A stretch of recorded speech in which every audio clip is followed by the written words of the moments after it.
Nicolas Dos. Quand l'histoire est en marche, on appelle Nicolas Dos. Et quand c'est l'histoire européenne, ensuite, on appelle Jean-Dominique Giuliani qui sera avec nous tout à l'heure aux alentours de 8h20. Mais oui, l'histoire est en marche. L'Eurogroupe, le patron de l'Eurogroupe, c'est à la une du Financial Times. Il l'a dit. Alors ce qui s'est passé hier, si vous n'avez pas suivi ça dans le détail, et vous avez bien le droit de ne pas suivre ça dans le détail, c'est que M. Dijsselbloem a dit ce dont on va parler avec Nicolas. Et puis ensuite, vu l'effet sur les marchés et la plongée des valeurs boursières des banques, il a dit non, mais je ne l'ai pas tout à fait dit. Et tout. Si, il l'a dit.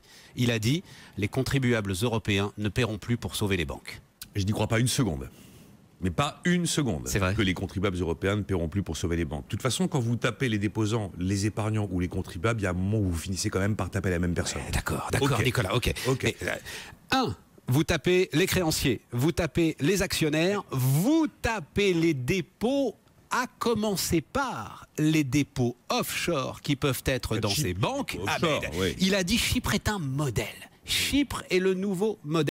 Et vous respectez quand même, évidemment, le plancher de 100 000 €. Oui, vous avez des dépôts offshore qui sont des dépôts estampillés russes, alors ça donne le sentiment qu'on peut y aller parce que ce sont des Russes. Mais vous avez des quantités de banques où les dépôts offshore ne sont pas estampillés russes, où ils sont américains, où ils sont britanniques. Et là, à ce moment-là, le problème n'est pas le même. En plus, quand vous avez un système bancaire qui va au tapis, vous avez généralement l'économie derrière qui va au tapis. Quand l'économie va au tapis, tout le monde trinque, les contribuables comme les non-contribuables. Et le cas de Chypre est particulier parce qu'en fait, vous êtes devant des banques, on l'a dit depuis une semaine, et c'est vrai, qui ne représentent pas un risque systémique.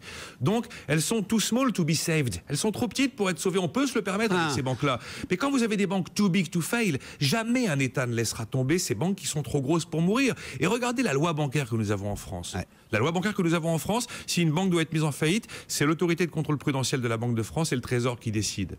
À quel moment la Banque de France va décider le trépas d'un établissement qui est son créancier qui lui doit de l'argent ?